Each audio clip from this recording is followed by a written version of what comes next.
Assalamualaikum warahmatullahi wabarakatuh. Perkenalkan, saya Sonia Zahara, peserta di Laser CPNS Polri tahun 2021 dari Polda Sumbar.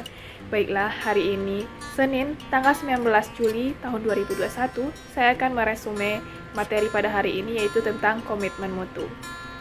Komitmen mutu merupakan wujud layanan bagi aparatur kepada masyarakat dan pekerjaan tersebut harus berdasarkan internalisasi konsep aneka karena bersentuhan langsung dengan penerima manfaat layanan yaitu masyarakat.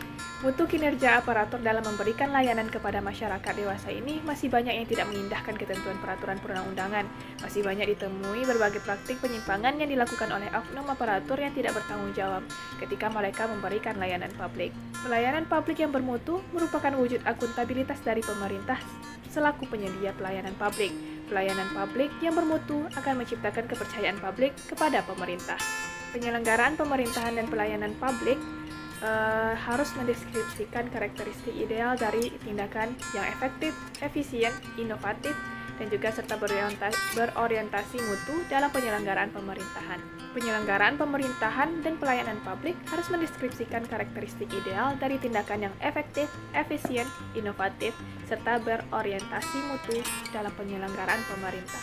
Komitmen mutu yang terdiri dari efektivitas, yaitu sejauh mana organisasi dapat mencapai tujuan yang ditetapkan atau berhasil mencapai apapun yang coba dikerjakan. Efektivitas organisasi berarti memberikan barang atau jasa yang dihargai oleh pelanggan. Yang kedua, efisiensi, di mana jumlah sumber daya yang digunakan untuk mencapai tujuan organisasional. Efisiensi organisasi ditentukan oleh beberapa banyak bahan baku, uang, dan manusia yang dibutuhkan untuk menghasilkan jumlah keluaran tertentu. Efisiensi dapat dihitung sebagai jumlah sumber daya yang digunakan untuk menghasilkan barang atau jasa.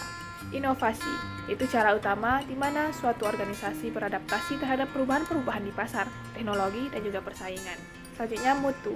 Apapun yang menjadi kebutuhan dan keinginan konsumen, nihil cacat, kesempurnaan, dan kesesuaian terhadap persyaratan, lalu kesesuaian terhadap spesifikasi. Efektivitas menunjukkan tingkat ketercapaian target yang telah direncanakan, baik menyangkut jumlah maupun mutu hasil kerja. Lalu efisiensi merupakan tingkat ketepatan realisasi penggunaan sumber daya dan bagaimana pekerjaan dilaksanakan sehingga tidak terjadi pemborosan sumber daya, penyalahgunaan alokasi, penyimpangan prosedur, dan mekanisme yang keluar alur. Lalu karakteristik ideal dari tindakan yang efektif dan efisien antara lain yaitu penghematan, ketercapaian target secara tepat sesuai dengan yang direncanakan, pekerjaan dapat diselesaikan dengan cepat dan tepat, serta terciptanya kepuasan semua pihak yaitu pimpinan, pelanggan, masyarakat, dan pegawai itu sendiri. Konsekuensi dari penyelenggaraan kerja yang tidak efektif dan tidak efisien ini adalah ketidaktercapaian target kerja, ketidakpuasan banyak pihak, menurunkan kredibilitas instansi tempat bekerja di mata masyarakat, bahkan akan menimbulkan kerugian secara finansial. Implementasi mutu dalam layanan publik. Banyak cara yang dapat dilakukan untuk senantiasa memperbaiki mutu layanan dari aparatur penyelenggara pemerintah atau pegawai ASN kepada publik, antara lain memahami fungsi, tugas pokok, dan peran yang diberikan institusi, memiliki kompetensi yang sesuai dengan bidang pekerjaannya, merencanakan target mutu layanan yang akan ditampilkan, memahami karakter pelanggan yang akan dilayani, menguasai teknik pelayanan prima, melayani dengan hati, menerima kritik dan saran untuk perbaikan ke depan dalam menjalankan tugasnya. Para pejabat dan aparatur wajib memperhatikan peraturan perundang-undangan yang menjadi dasar hukum bagi setiap keputusan yang diambil dan tindakan yang dilakukan. Karakteristik ideal dari tindakan yang berorientasi mutu dalam penyelenggaraan pemerintah dalam pelayanan publik antara lain diarahkan untuk meningkatkan kepuasan masyarakat sebagai pelanggan, baik menyangkut pelayanan yang merujuk pada prosedur view maupun customer view. Proses implementasi manajemen mutu diawali dengan menganalisis masalah yang telah diidentifikasi, kemudian menyusun rencana mutu, melaksanakan pekerjaan berbasis rencana mutu, mengawal pelaksanaan dan mengawasi ketercapaiannya, dan merancang upaya peningkatan agar dapat membangun kredibilitas lembaga pemerintah. Implementasi pendekatan inovatif dalam penyelenggaraan layanan pemerintah merupakan sebuah keniscayaan, khususnya dalam rangka meningkatkan kepuasan publik dan layanan aparatur. Oleh karena itu, setiap institusi pemerintah mesti mempersiapkan diri untuk melakukan perubahan internal untuk menghadapi perubahan eksternal.